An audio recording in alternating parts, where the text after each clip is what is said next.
Bismillahir Rahmanir Rahim. Assalamu alaikum wa rahmatullahi wa barakatuh. Sadly, we are now heading towards the last session. When I say last session, last presentation, inshallah, we have a Drood and Zikr Majlis later as well. But this is the main presentation from all the sessions that we had planned for you. And this final one is another session where we want to motivate you to continue and better yourself on this journey, on the path to connect and achieve the pleasure of the closeness of Allah subhanahu wa ta'ala. And at the end of the day, many of us sometimes become demotivated, we get distracted, we get stalled in our journey. But how do we keep that momentum going? And inshallah, to help us in that respect, Ustadh Shabbir Hassan has prepared a very special presentation for all you participants, physically here and online, to show us how to keep motivated on this journey to achieve the pleasure and closeness of Allah subhanahu wa ta'ala. So over to Ustadh Shabbir Hassan.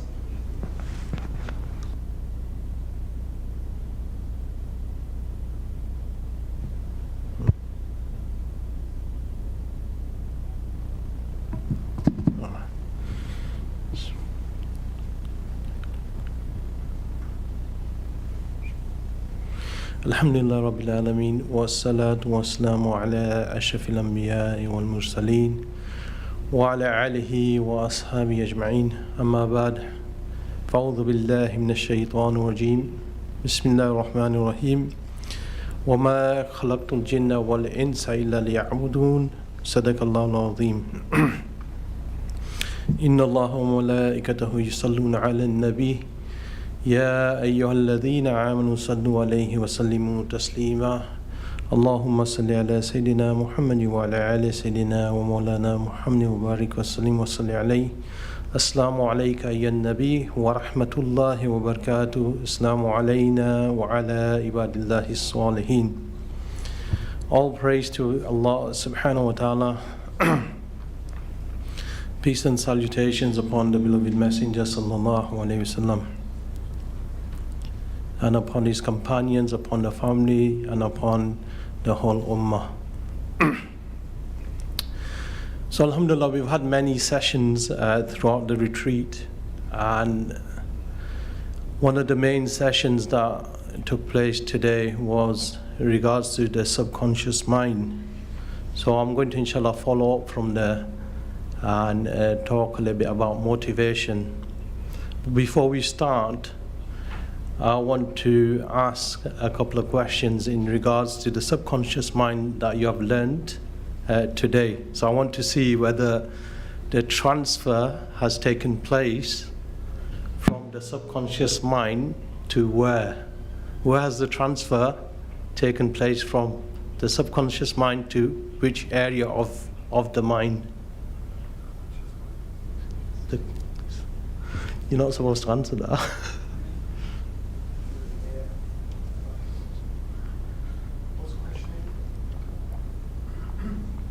In regards to the subconscious mind, where did it go, into which part of the mind? Into the conscious. Into the conscious. No, it's the other way around. It's from the conscious to the subconscious. Sorry, from the conscious to the subconscious. I got mixed up.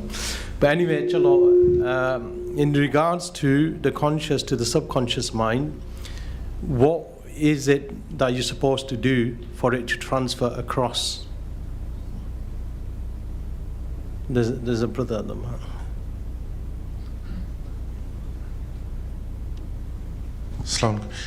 Yes, so you put into practice action. How many times? Once? You just keep on repeating until it becomes habitual and it's in your subconscious. Right, okay. So I'll give you one example. For example, when we were young and we used to be in the madrasa, and in the madrasa, our ustadjis or imams, they used to say, okay, you need to learn this surah, you need to learn this dua. And there was a lot of repetition going on. You repeat until it became like second nature, and it went into the subconscious mind. So, for example, repetition is the key here for you to succeed. Now, what many people tend to do is they give up on the first stage. So, for example, you want to learn a new surah. So what happens, you tend to say, okay, I'm going to say learn Wadduha, I'm going to learn a bigger surah, Surah Baqarah. Let's say you want to learn Surah Baqarah or Surah Kahf. So what will happen is, at the beginning, you will learn, you'll be motivated, you'll do a little bit here, a little bit. And then after a couple of days, like you have a break and you've forgotten. Because the transfer has not taken place from the conscious mind to the subconscious mind. The moment the transfer takes place into the subconscious mind, you will know it automatically. Automatically will come into your mind. For example, if I say to any one of you, pray Surah Ikhlas, so even in 10 years' time, I ask you to pray Surah Ikhlas, you'll still know Surah Ikhlas in 10 years' time.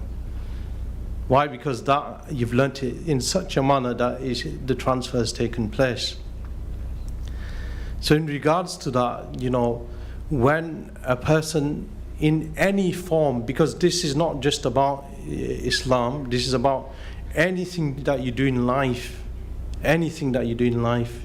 So for example, my personal example was in 2019, there was an opportunity for the Dabbagh Welfare Trust to run a marathon. Now I was overweight, and Brother Usman is not here, but he said, oh, Brother, come on, let's go running. So I says, okay, but I won't last long. So he says, no, you have to come with us. You have to. So him, Brother Usman, Brother Shoaib, and myself. And what happened was, I just ran not even less than half a mile. And I said, you two carry on, I'm going home. So I walked it home, and they carried on doing their jog.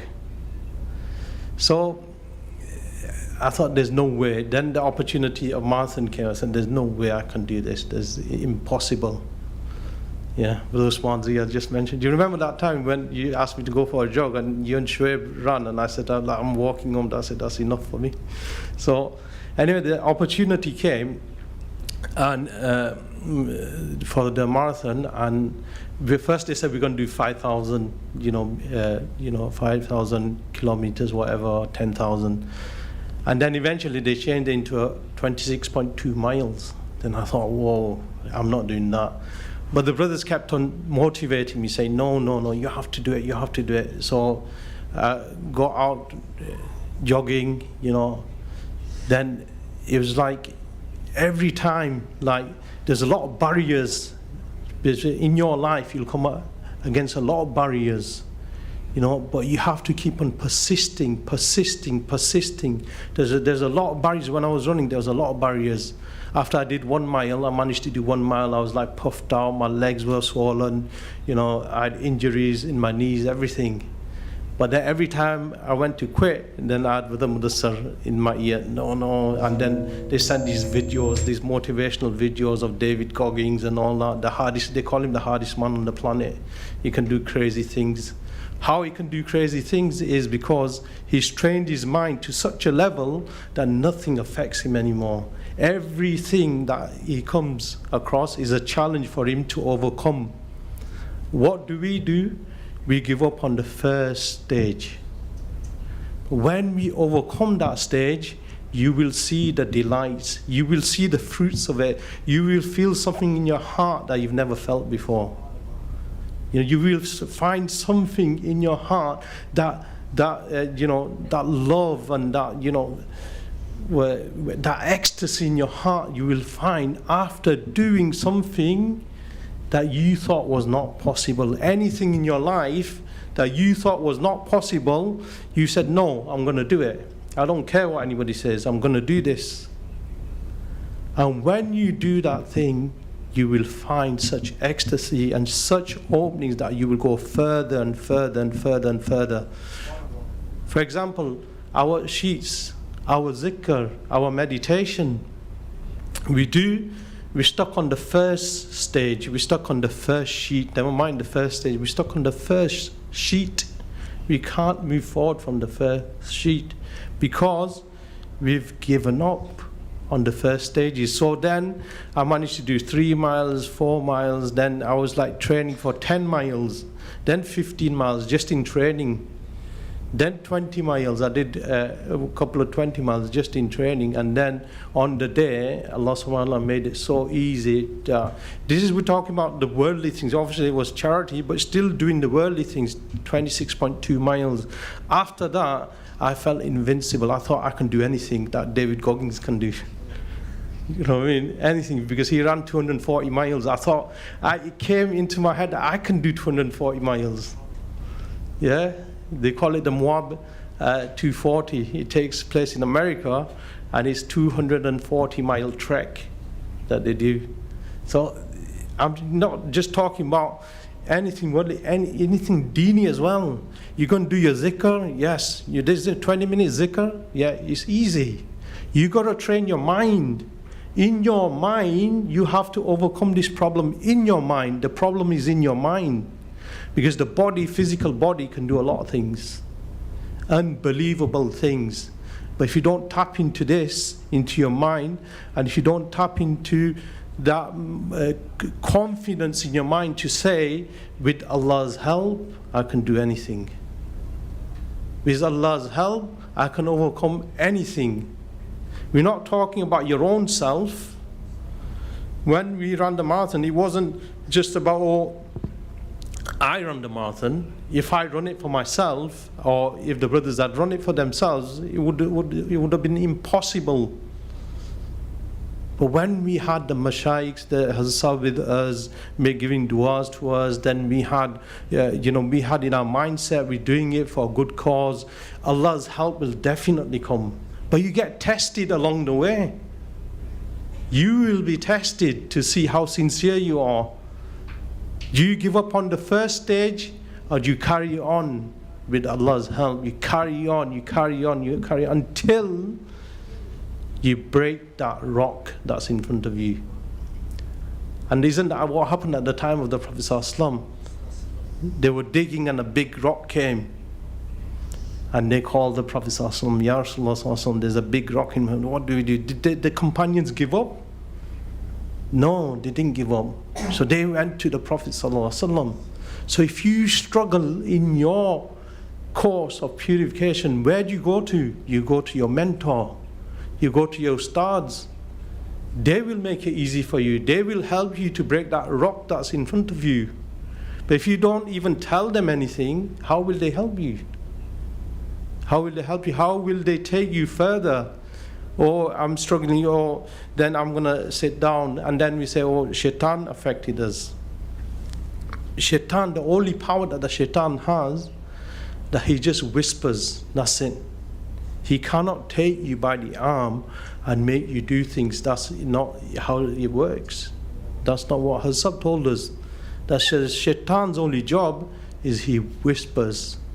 It's your job. On the Day of Judgment, there's a surah, I think it's in Surah Ibrahim, where it's mentioned this, where the shaitan, everybody will go to the shaitan and blame him. And in the verse of the Quran to the Nisbi, it's mentioned, no, don't blame me today.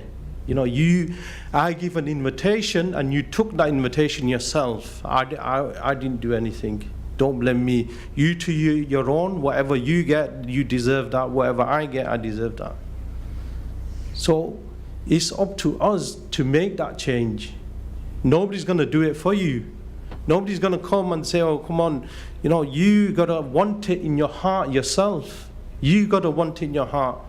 What Allah SWT mentions in the Quran to Naseeha, Allah does not change the heart of the believer until he wants to change himself. So if this person does not want to change himself, if this person is stuck on his sheet and he says, I'm happy with this, I don't want to move forward, I don't want to do anything, I'm contented, I come to the majalises. I know many people come to the majalises regular, both days. But when it comes to taking the sheets, they're not taking the sheets. They're not taking. So they are coming for entertainment. If you really want to listen to your teacher or Hassan, then you follow everything that they tell you to do, not just whatever you pick and choose to do. Whatever you want to do, it doesn't work like that. The true love that you show is that you follow everything they tell you. So they tell you, okay, do your zikr, do your meditation, do your sheets, then you do it. And what do? We run after our feelings. Isn't that the case? That we are running after our feelings. We feel good, then we'll do something. We don't feel good, or I don't feel like it today, so we won't do it. Isn't that the case? Am I right or wrong? Are we not running after our feelings? I feel good today, so I feel energetic today, so I'll go and play football. I don't feel energetic today, so I'm not going to go and play football. I feel energetic today, I'll go to the gym. Isn't the gym? Oh, gym is one of them things that we pay for the membership, but I think we only go like once every 3 months. Isn't that the case? Because there's no consistency in there. We are consistent. And in the end, inshallah, after the presentation, I'm going to tell you something that Hassan told us in Umrah, which is, if a person does this, these are the attributes of a person of Jannah. So if a person brings these qualities in his life, then inshallah, he will be a person of Jannah. And this is what Hassan mentioned as well. So this is part that inshallah I'll mention afterwards. So again, why do we lose? How often do you get started on a project? You're full of confidence, full of I really want to do this. And then you feel yourself. So these are the signs, some of the signs you have to notice. That when you're losing motivation, some of the signs, if you notice some of these signs, then that will help you. That I'm falling into this trap. I need to do something about it. I need to speak to somebody. So the work that you used to do, now it starts to feel like a chore. You feel like, what is this, man? Day in, day out, I'm doing the same thing. Then you wonder, why am I even bothering? Sometimes you take your sheet a couple of times, you do it for 3 days, and then you fail, and you say, why am I even bothering? I can't be bothered doing this anymore. It's too hard. You give up on the first stage. Perhaps you take something new, and it's full of challenges, but quickly you lose that interest. Why? Because there's a challenge now. Anything that's challenging you, now you think, okay, you know what? I don't want to do it anymore. Maybe you start taking up a hobby you've always wanted, but quit after a couple of weeks. Many people, millions of people are going through this day in, day out. They're motivated for a couple of weeks or 1 or 2 months, and then afterwards they hit that rock bottom. They get demotivated, and they start drinking or using drugs or other things like this as well. So many people are actually going through this. So these are some of the signs that you've lost motivation. Tired of doing the same old thing day in, day out.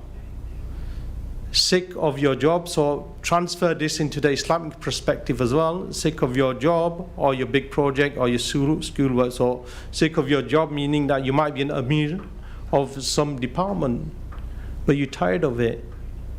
You've done it for a while, and now, you rather than think it as a blessing, you think it as a chore, you think it as something that's like, affecting you, something you don't want to do anymore. So you're looking for things, you avoid things. When you lose motivation, some of the things that you were doing, you're meant to be doing, you don't do it anymore. So you're avoiding that. And feeling sick and tired of whatever you're doing is a sign that your motivation is going down. So if you're getting tired of doing your zikr, you can't do it anymore. You're tired of doing your meditation, you can't do it anymore. You're tired of taking your sheets, you can't do it anymore. Then you need to be around people that's going to lift you back up. You need to be around people that's going to tell you, not tell you things that you're going to be happy with, but tell you Do you know, sometimes what happens, we're with a group of friends and you say something, you know it's wrong, but then they all say, yeah, and you're right. You know, you need people who are sincere with you, people who will tell you the truth, people who won't be afraid to say it to your face. Brother, you know, I tell you, you're struggling, you know, you need to see your mentor, you need to attend the majalises, you know, you need help. So seek some help. So feeling like you can't make a difference, maybe, you know, in terms of like you're giving dawah, you're going out, you're speaking to people, but there's no result coming from there. So now you're basing your dawah and everything on result rather than just trying. Right then, because Allah subhanahu wa ta'ala is the one who will give you the results. Your job is not to seek for results. Your job was to try. Your job was to try.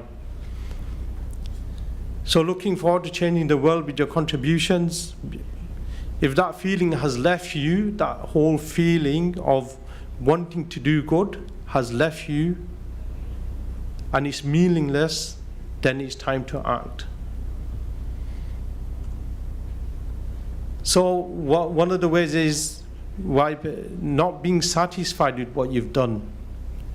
Are you trying to be a perfectionist? So many people, what they tend to do is, when it comes to the course, they try to be perfect.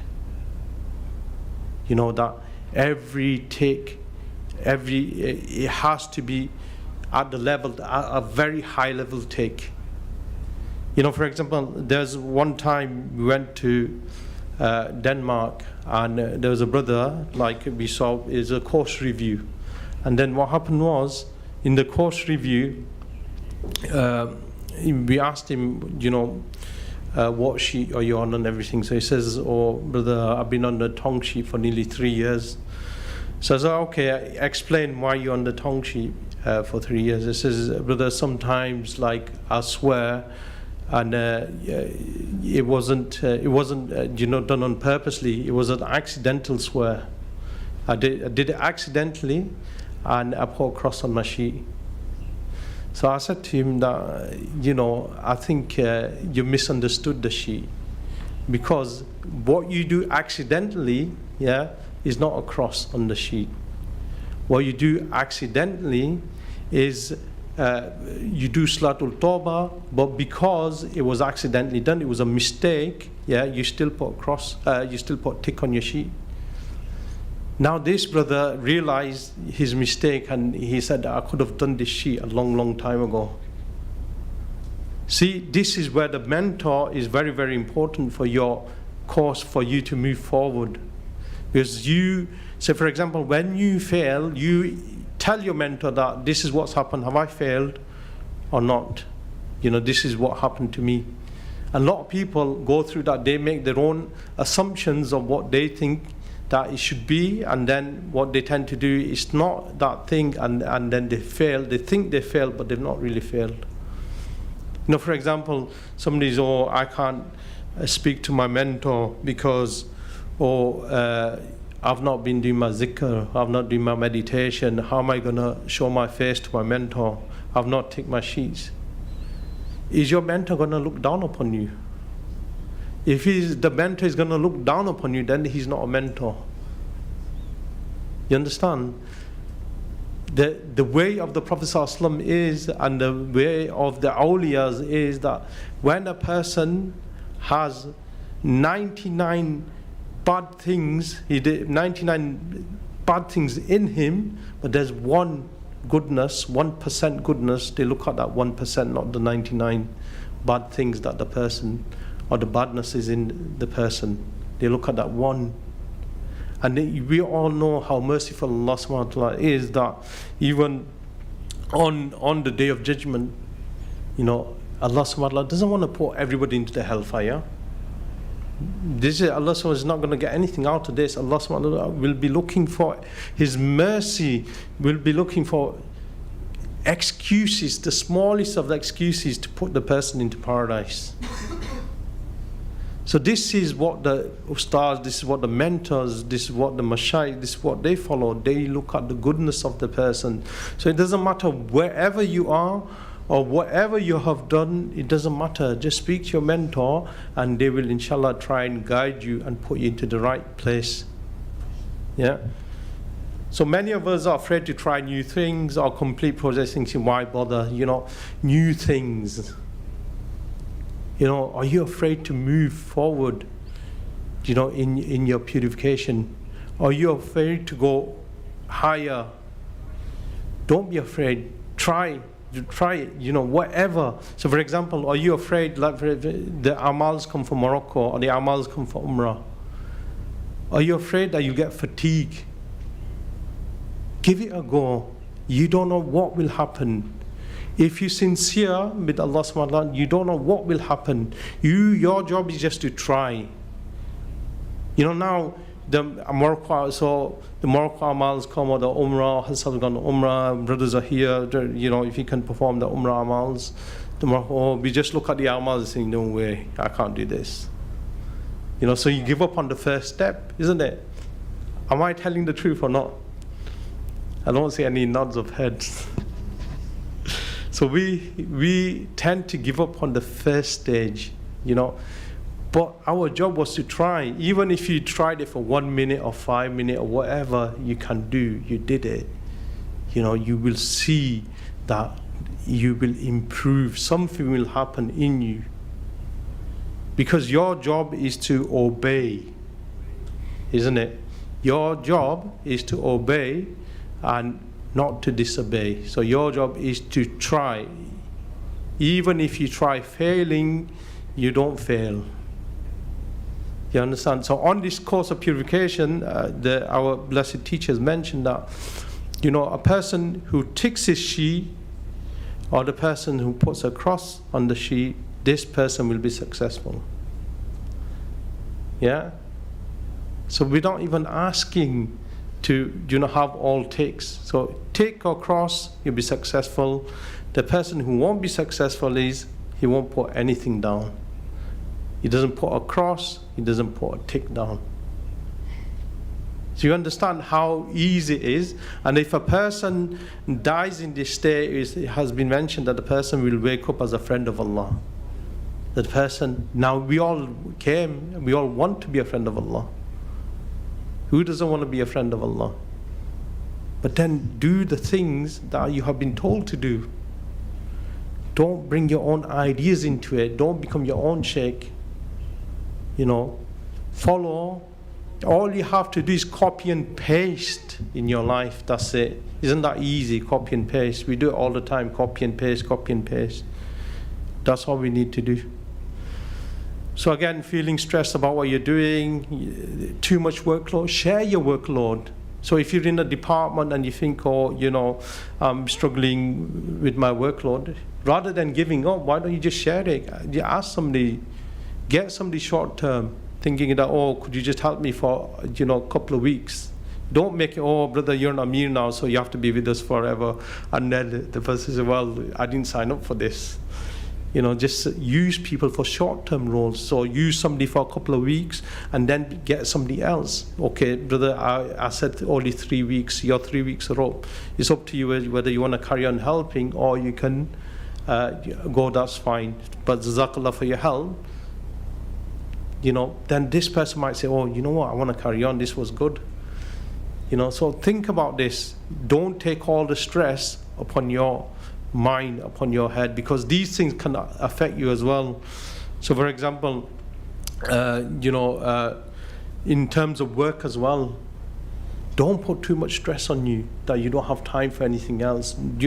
Number one should be Allah subhanahu wa ta'ala. Yeah? Number one should be Allah subhanahu wa ta'ala. Yeah?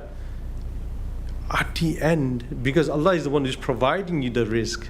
So you putting your work or your business on top, and you're putting Allah subhanahu wa ta'ala at the bottom. That when I have time, then I'll do my zikr. When I have time, I'll do this. Rather, it should be the opposite way around. You put Allah first and watch how your day goes. Watch how your life goes. Many miracles will take place in your life if you put Allah subhanahu wa ta'ala first. So another issue is that we compare ourselves to other people. Oh, I've been on the Tariq for 15 years, 16 years. The brother just come on the Tariq for a year or two. Or he's gone so far ahead. Or spiritually seen the Prophet ﷺ. I'm not seeing anything. So now the comparison has come in. So the comparison will make you lose your motivation. When you see somebody who came after you and is ahead of you, automatically you'll start losing motivation. You'll think that, that's it, others are better than me. You lose that confidence in yourself. So the 3 hidden motivation killers. So lacking purpose. Once somebody asked Hassan in regards to they've lost motivation, in regards to the course, whatever, what should they do? Then the answer was to the nearest meaning was that when they first came on the Tariq, what was the thing that motivated them at that time? So when you first came on the Tariq, what was the thing that motivated you? So refresh that thought over and over again until it starts coming into your heart, into your mind. So what was the thing? What was that thing that brought you into the Tariq? Yeah, was that thing that you were so steadfast on your sheets? You're so steadfast on your sheets. You're doing your sheets like you completed like 3, 4, 5 months of the sheet. What was that thing? So there was something. Did you in your heart that made you do this? So if you keep on refreshing again the mindset, you guys did the meditation as well, thinking of you being successful and stuff. So again, bring that into your mind, into your heart. So love is a great motivator. We all know that. So UFC, there's a guy in UFC. I was just watching some of the training videos. Is the middleweight UFC belt? He's got the belt. I think it's called Adesanya, yeah. So I was watching one of his motivation videos, and so the cameraman was recording him, and he was training like crazy. He's like training, and whatever he found difficult, he was doing that the most. So whatever he hated in his training, he was doing that the most. So imagine that. Imagine training to something that you hate doing. Yeah. So then they asked, what's the reason why he did that? What's the reason why he did that? So for example, say if you go to the gym, everybody likes to do the bench press or the dumbbell curls, the barbell curls to make the biceps and the triceps. But when it comes to the squats, everybody runs away from the squats. You know what I mean? Because this is like the harder one. They think, I'm not doing the squats. Then he said that I did that thing I hated so much until I started loving it. Until he started loving it. So you go and do the thing that you feel, that as that's affecting you, feel like, I can't be bothered doing this. Go and do that thing. Go and do that thing until you overcome. Why are you torturing yourself continuously? Like for example, when you say back to the course, when you don't take your sheets, it's always in the back of your mind. When you don't take it, or every time you come here, it's always playing in your mind. Oh, I've not done it. I've not done my sheet. Why are you torturing yourself? Why don't you just get up and do it? Put a ticker across. That's fine. Just do it. Why in your mind constantly affecting your mind continuously? It's like forgiveness. When you don't forgive, and the other person is playing on your mind continuously, all of that thing. And as soon as you forgive from your heart and you let it go, then you can find peace in your mind. Have you got a question?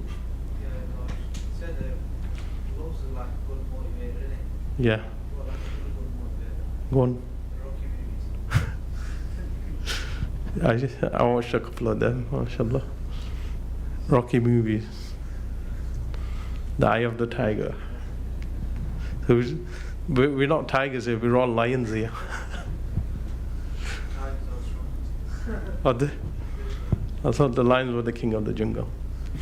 So anyway, setting unrealistic targets, yeah? So don't think you're going to become a wali overnight thinking that, oh yeah, I've got to do everything, yeah? Do whatever you can. That's the point here. The point is, do whatever you can, but do something. Do whatever you can, do something. For example, if you struggle on the 20-minute zikr, speak to your mentor, then your mentor will reduce it for you. Until a point, I'll say, okay, try this, try that. He'll find ways for you. But if you say, 20 minutes is too hard, I can't do it. Even Hassan said, in their speeches, even if you can't do 20 minutes, whatever, then just do whatever you can. Until you feel motivated again to get back to the 20 minutes. Don't give up. Whatever you do, do not give up. It's a fight between you, yourself, your nafs. It's you against the whole world. Yeah? But it's you that has to ultimately do it, because you're going to go in your own grave. Nobody's going to come in your grave for you. When the angel of death comes, they're not going to come to all your life. You're relying on your father, your mother. They're not going to come to them. They're going to come to you. You're going to be buried in your grave, and the questions are going to be for you, and the questions in the grave and the day of judgment is going to be for you. So the change is what you have to make. You have to make that change. Nobody's going to do it for you. Yeah? You stop relying on people. Take responsibility of your own life and your own actions. You have to do this. You have to take responsibility. You don't have a choice in this matter. It's like prayer, salah. Yeah? You have to pray salah whether you like it or you don't like it, because Allah subhanahu wa ta'ala has made it compulsory upon you. So your mindset should be like this, that your zikr, your meditation is like compulsory upon you, and you cannot give it up no matter what comes in your way. Whatever obstacle that comes in your way, think of it as a challenge. Think that, oh yeah, this is a challenge, I'm going to overcome this challenge. Every challenge you overcome, you will find something there waiting for you. Every challenge you overcome, you'll find some goodness waiting for you. Trust me on this. You will see yourself. It's something you have to taste yourself.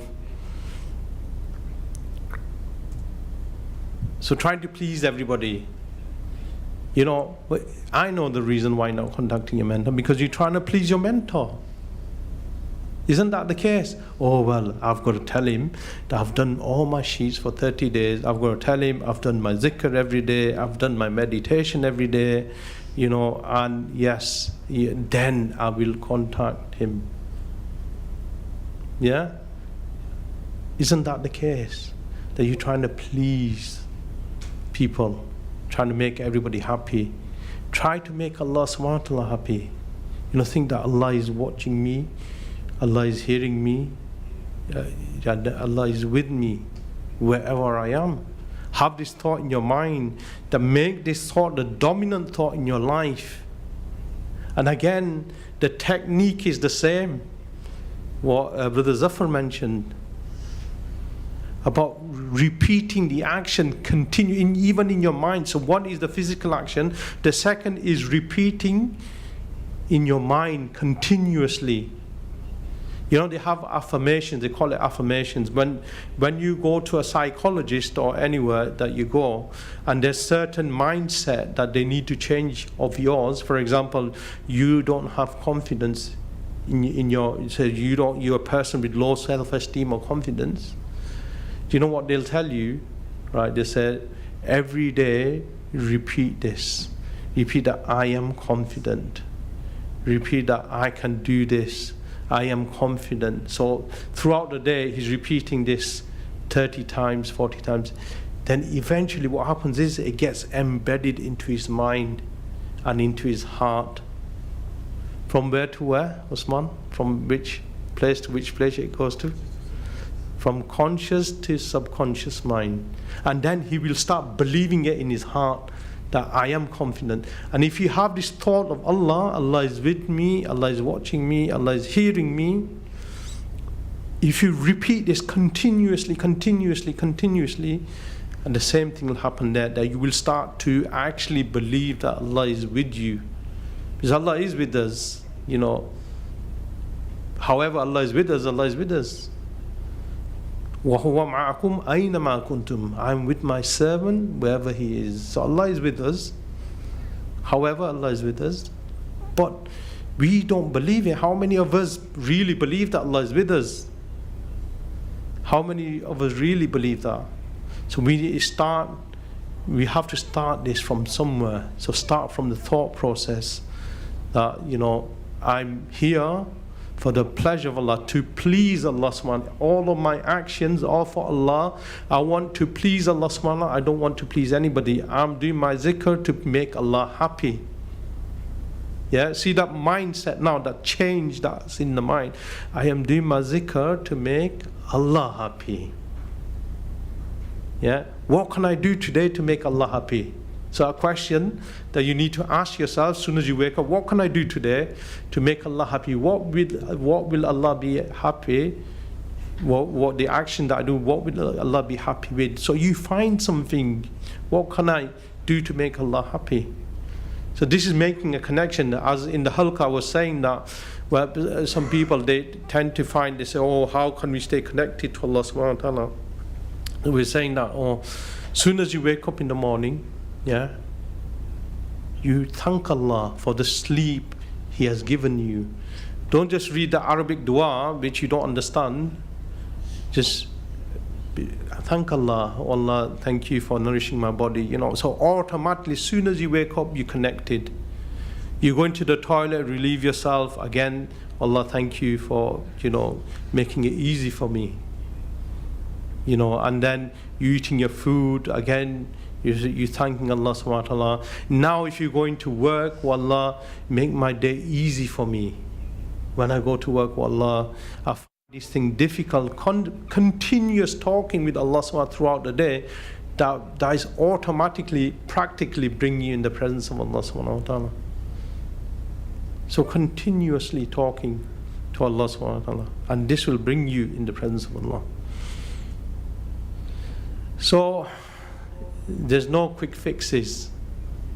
Yeah, don't look for that. For example, somebody is tired, right? Rather than having a nap which refreshes the person will drink a Red Bull, you know, a quick energy drink. But what will happen is, half an hour later, he's still yawning again.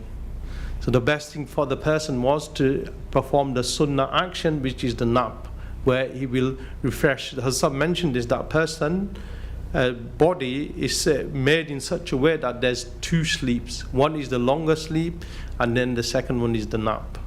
You know, that will make up the full. And for somebody who works nights, I work nights, if I don't have a nap before I go to work, if I don't have the afternoon nap before work, then you know, my whole night is absolutely chaos. You know what I mean? I just like yawning around. I can't even think straight.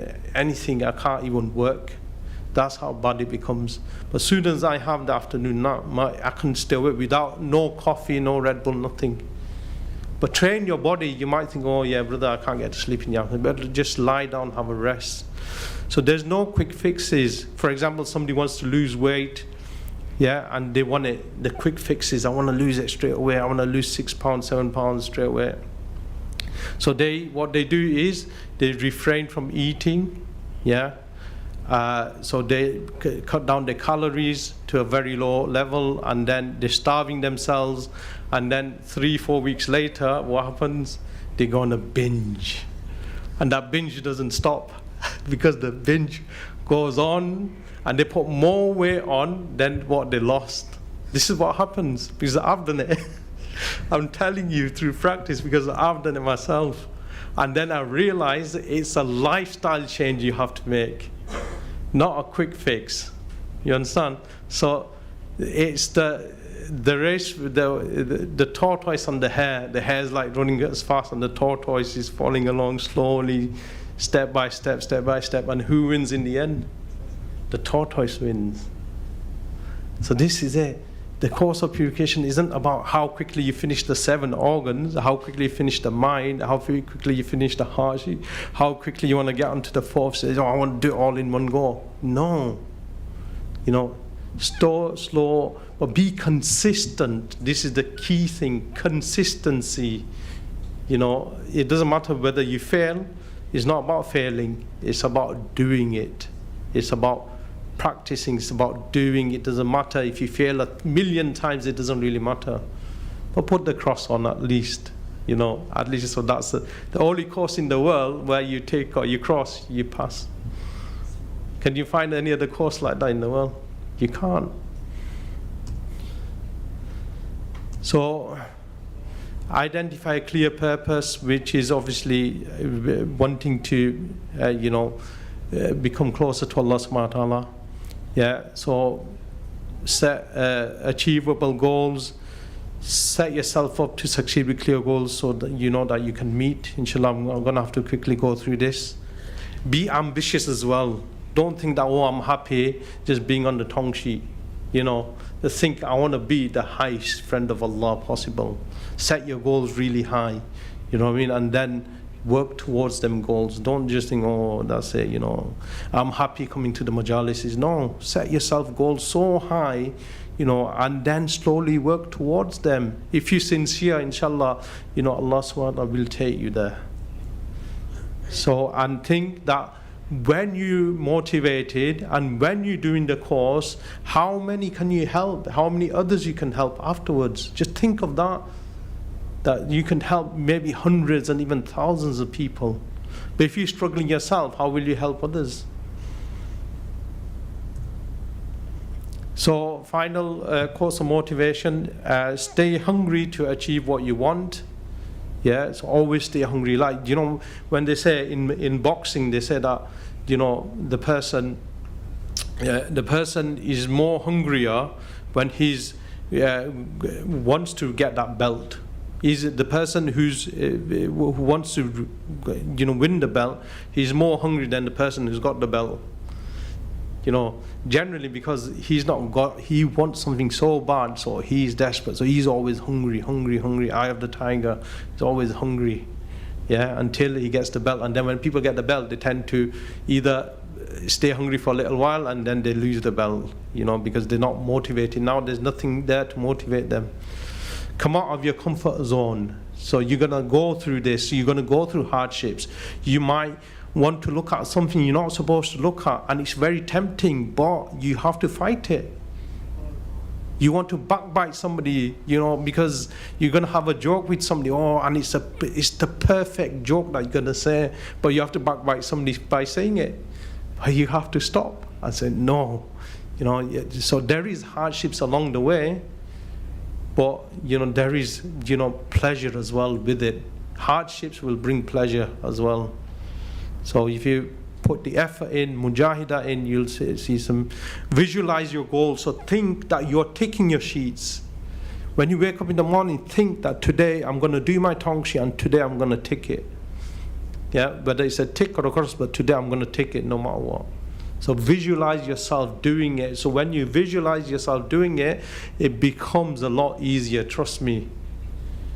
If you visualize yourself, so for example, I'm going to go gym, I'm going to go gym, I'm going to go gym. You're saying it and you don't visualize it. And when you visualize in your mind, actually going to the gym, lifting up some weights, it won't be long before you're in that gym doing it. So visualize it. Feel the fear and do it anyway. Whatever you fear, forget it. I'm going to do it. If you're afraid to speak to somebody about Islam, you're afraid to give da'wah, forget it. Just push yourself and do it. And give it. Don't be afraid of what anybody says. Just do it. You're doing it for Allah subhanahu wa ta'ala. So these are some of the strivings of the mashaykhs. So everyone has a wishful thinking of becoming like the mashaykhs, but they don't realize the extreme mujahidah they went through in their lives to reach Allah subhanahu wa ta'ala. Following are some of the examples. Hazrat Sahib kept looking for their spiritual guide for years, even though they were spiritually open since childhood. They went into different continents, met different personalities to learn from, and stayed in the jungle for 6 months as well. Now you want to talk about mujahidah. Look at the mujahidah of our own teacher. And we want it nice and easy. It's not going to be nice and easy, because these are the pathways that they are showing. So dream of Hazrat Sahib prayed behind Rasulullah Sallallahu Alaihi Wasallam in the early years. When they asked how they have reached them, even though purification was not done, then Rasulullah Sallallahu Alaihi Wasallam mentioned to stay with them for 30 days. Hence, those participants who are spiritually open shouldn't think they are purified. If they didn't finish their stages yet, the real journey starts after the purification is done. So when people spiritually see, they think they are purified. But it doesn't work that way. When the person does the sheets, then the real spirituality takes place after that. So even if the participants did spiritual Hajj in the retreat, they still need to perform Hajj physically. So even if you went, you can't say, spiritually I went to Hajj, I've done my Hajj, You have to still physically go to Hajj, isn't it? So which requires sacrifice. So again, the sacrifice of money, time, energy, and on the Day of Judgment, questions regarding physical Hajj will be asked if the person was able to go or not. Again, another personality, another great wali, Sayyidina Abdul Aziz Dabbagh rahimullah, being a born wali and spiritually open since childhood, had to roam the earth for 12 years searching for the path. You know what? I mean, this is the question I want to ask. Did you guys search for the path, or did the path come to you? The path came to you, isn't it? So, people who are searching, I mean, there was a recent story of a person, like Hassan went to Turkey, and there was a person who was in the jungle, going into the jungle, searching for years and years at the path. Then he met Hassan in Turkey, and he got shown the path. And there's many, many stories like that. And them are the people that value the path. Why? Because they were searching from here to there, going from one sheikh to the next, pushed here, from there, here, there, everywhere. Then eventually they end up here. And then when they end up here, that's when they value it. So do you actually value this path or not? That's the question you need to ask yourself. Do you value it? If you don't value the path, your own actions will tell you, actually. Your own actions will tell you whether you value this path or not. It's not just about attending majalis, it's far beyond that. So again, Imam Abul Hassan Shali rahmatullah went into the jungles, and animals started to listen to their command. So even the animals were speaking to Imam Abul Hassan Shali rahmatullah, but they still continued to look for a guide. Imagine that if we went to the jungle and the animals, all right, and the animals speaking back, all right, how you doing? We think, yeah, man, I'm the biggest wali ever lived. We think like that, isn't it? That's our nature. But again, if we see a dream and we think we become walis, we see a good dream and we think we become walis. Instead of thinking they have reached Allah subhanahu wa ta'ala, as the creations are listening to men, also the famous incident where they met the Shaykh, and they was at the bottom of the mountain, and the Shaykh said leave everything behind, and then it's a long story, not enough time at the moment, but even then they had to let go of everything, all of their knowledge, all of their wisdom, everything, to follow a true Shaykh. Sayyidina Abdul Qadir Jilani rahimullah used to practice a task for 1 year or so, even though they were a born wali. Imagine, for 1 year they used to practice something. And even this is some of the companions of Rasulullah Sallallahu Alaihi Wasallam, that they would listen to one sentence of Rasul, and they would go and they would practice that until they practiced, then they would come back and take another lesson from the Prophet Sallallahu Alaihi Wasallam. So we look at their miracles and read their states, but overlook the intense mujahidat that they went through in the path of Allah Subhanahu wa Ta'ala. And once Hassan even mentioned that they were like unconscious into such a state that people thought they were dead. They were putting water over his body, because he was going, the Shaykh Abdul Qadir Jilani, he was going through extreme mujahidah, that he fainted or was unconscious. And then what happened? They were putting water and then doing the ghusl for the janazah, and then he woke up. You know, so this is, imagine that to the extreme level that they were taking. And we only been told to do a little bit here and a little bit there.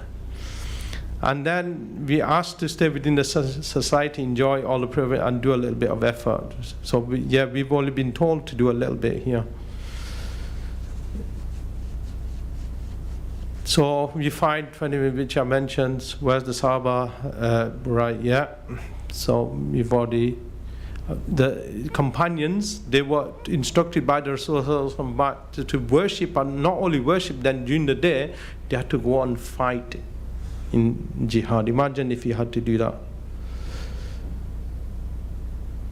So our bad habits took years to take roots in our life. So again, for many, many years, we've put bad habits into our lives. So just think that they're not going to be uprooted straight away. It's going to take time. So always remember that, you know what I mean, that, oh, why is this sin not, am I not getting rid of it? Well, this sin has been in you for 10 years. You know, at least give it a bit of time for it to go. So that's the end of presentation. And the last thing I mentioned in regards to what Hassan mentioned in Umrah, and they said, what is discipline, what is tazkiyah? You know, and they put it in such a nutshell that we were just like, whoa, you know. So discipline is, you know what to do, but you don't feel like doing it. Yeah? So discipline is, you know what to do, you don't feel like doing it, but you still do it. You don't feel like doing it, you don't feel like praying, but you still do it. You don't feel like doing your zikr, you still do it. You don't feel like doing your meditation, you still do it. So sins, so there's two parts. Sins, you feel like committing sin, but you don't do it. So there's a sin which is tempting in front of you, but you don't commit the sin. Good deeds, you don't feel like doing the good deeds, but you do the good deeds. So it's about the feeling, you know. So if a person, as I mentioned, if a person has these qualities, his place is in Jannah.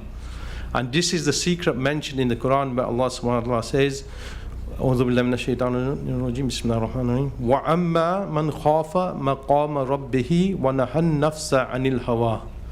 But as for he who feared the position of his Lord and prevented the soul from unlawful inclination. So somebody wants to commit a sin, but he stops himself because he fears Allah. So he stops, I'm afraid of Allah, and he stops. So the next verse, فَإِنَّ الْجَنَّةَ هِيَ الْمَأْوَى. Then indeed paradise will be his refuge. And this is what Hassan mentioned. Allah subhanahu wa ta'ala mentioned this secret in the Quran. So even if you feel like committing a sin, don't do it for the fear of Allah. Don't do it. You know, and when you don't feel like doing a good deed, go towards it and do it.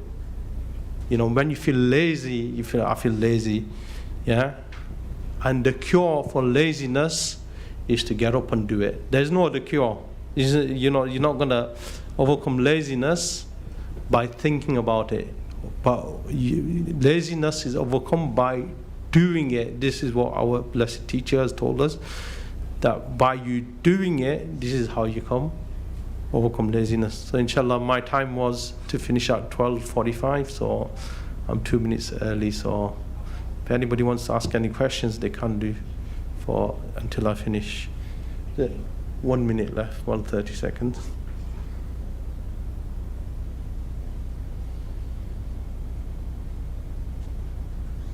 I hope I hope you're all going to be motivated to do your zikr sheets, and the main thing is, if you don't know who your mentor is, if you have a mentor, then contact your mentor. If you don't know who your mentor is, at least let me know. I'll put your names down and I'll contact the mentoring team, inshallah, and you know, they will assign you a mentor. So you should remember, because the mentor is the key to you going forward now. If you've not been in touch with your mentor, now's the time. Doesn't matter. I told you, mentors are very, very kind, and they won't look at your sins. Whatever the issue that you have, they're not going to look at that, you know, and they will help you, inshallah. So subhanakallah wa bihamdik نشهد أن لا إله إلا أنت نستغفرك ونتوب إليك. جزاك الله خير.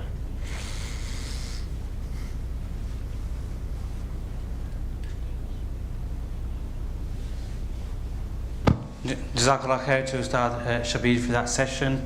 You now have a 15-minute break and then we'll have the Dhul Majlis inshallah starting. So just 15 minutes, brothers. Jazakallah.